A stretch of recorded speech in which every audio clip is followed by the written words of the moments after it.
Assalamualaikum warahmatullahi wabarakatuh. Hello smart students, how is everything? I hope everything fine, great, fantastic. Welcome to Papua class. Welcome back with Miss Kia Anggraini.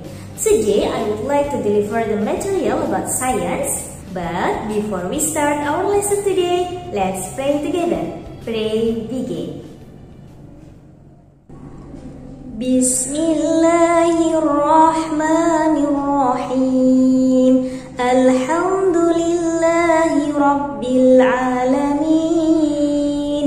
Ar-Rahmanirrahim. Maliki Yawmiddin. Iyyaka na'budu wa iyyaka nasta'in. Ihdinas siratal mustaqim. Siratal ladzina an'amta 'alaihim khairil maghdubi 'alaihim waladdallin. Amin. Baik teman-teman, silahkan siapkan buku tematik 4, 6D, muatan pelajaran IPA, dan buku tulis serta alat tulis lainnya. Kita akan belajar tentang proses menghasilkan energi listrik dan penyaluran energi listrik. Disimak videonya baik-baik ya. Let's just jump right into the material. Materi pertama yaitu pembangkit listrik.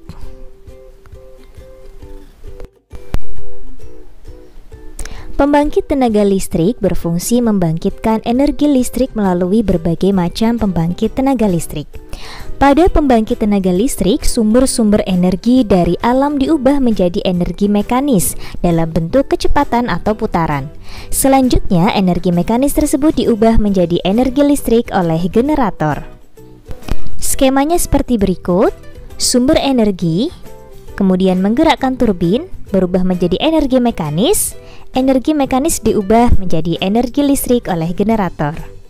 Sumber-sumber energi dari alam yang dapat dimanfaatkan untuk membangkitkan listrik antara lain bahan bakar fosil berupa batu bara, minyak bumi, dan gas alam, cahaya matahari, biogas, panas bumi, air, dan angin.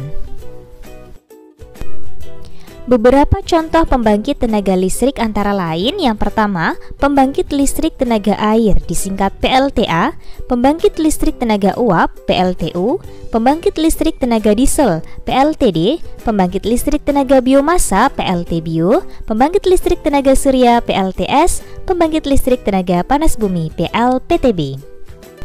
Berdasarkan sumber tenaga penggeraknya, pembangkit listrik dibedakan menjadi pembangkit listrik tenaga termal dan pembangkit listrik tenaga hidro.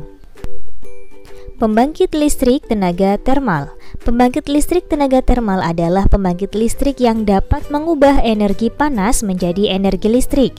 Sumber energi panas, uap panas, kemudian menggerakkan turbin berubah menjadi energi mekanis. Energi mekanis diubah menjadi energi listrik oleh generator. Salah satu contoh pembangkit listrik tenaga termal adalah pembangkit listrik tenaga panas bumi.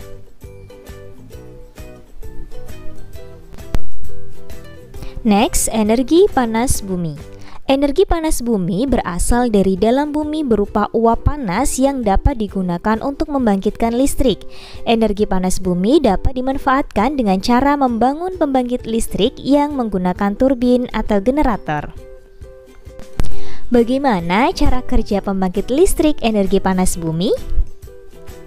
Pembangkit listrik tenaga panas bumi. Perhatikan gambar pada layar. Pertama, air panas dari dalam bumi naik ke penampung air melalui pipa. Kemudian di penampung air, uap panas dialirkan melalui pipa ke turbin. Uap panas menggerakkan turbin, generator mengubah energi gerak menjadi energi listrik. Keempat, air panas dialirkan ke menara pendingin untuk menurunkan suhu air. Dan yang kelima, air yang suhunya telah diturunkan dialirkan ke dalam tanah kembali. Yang kedua, pembangkit listrik tenaga hidro adalah pembangkit listrik yang dapat mengubah energi gerak air menjadi energi listrik. Sumber energi gerak air menggerakkan turbin, kemudian energi mekanis diubah menjadi energi listrik oleh generator. Salah satu contoh pembangkit listrik tenaga hidro adalah pembangkit listrik tenaga air. Next, kita lanjutkan ke materi penyaluran energi listrik. Bagaimana penyaluran energi listrik dari pembangkit listrik ke konsumen? Kita bahas melalui gambar berikut ini. Yang pertama, listrik dihasilkan di pembangkit listrik. Yang kedua, energi listrik dinaikkan tegangannya hingga 500 kV. Kemudian ketiga, melalui sutet, listrik dialirkan ke gardu induk. Di gardu induk, tegangan listrik diturunkan kembali hingga 20 kV. Keempat, tegangan listrik kembali diturunkan yang sesuai untuk kebutuhan listrik di rumah. Kelima, trafo distribusi. Energi listrik disalurkan melalui trafo-trafo distribusi. Dan terakhir, listrik dapat digunakan konsumen untuk menyalakan peralatan listrik. Peralatan elektronik dapat mengubah energi listrik menjadi bentuk energi lain. Perubahan energi listrik. Pada laptop, charger dapat mengubah dan menyimpan energi listrik menjadi energi kimia. Kemudian setrika dapat mengubah energi listrik menjadi energi panas. Next, radio dapat mengubah energi listrik menjadi energi bunyi. Senter dapat mengubah energi kimia dari baterai menjadi energi listrik kemudian menjadi energi cahaya. Kipas angin dapat mengubah energi listrik menjadi energi gerak. Tugas hari ini adalah identifikasi barang-barang elektronik yang ada di rumah. Kemudian tuliskan 5 contoh alat elektronik berdasarkan cara perubahan energinya. Contohnya televisi, merubah energi listrik menjadi energi gambar dan suara. Kerjakan pada buku tulis, kemudian hasilnya kirimkan ke Miss Dia via WA ya. Thank you kiddos, Miss Dia tunggu.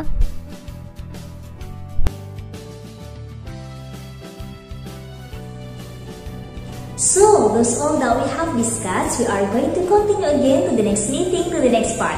Don't forget to give your comment if you present in our class today. I am Miss Dia Andraini. Thank you very much for your nice attention. Stay safe, stay healthy, and happy. Wassalamualaikum warahmatullahi wabarakatuh. See you!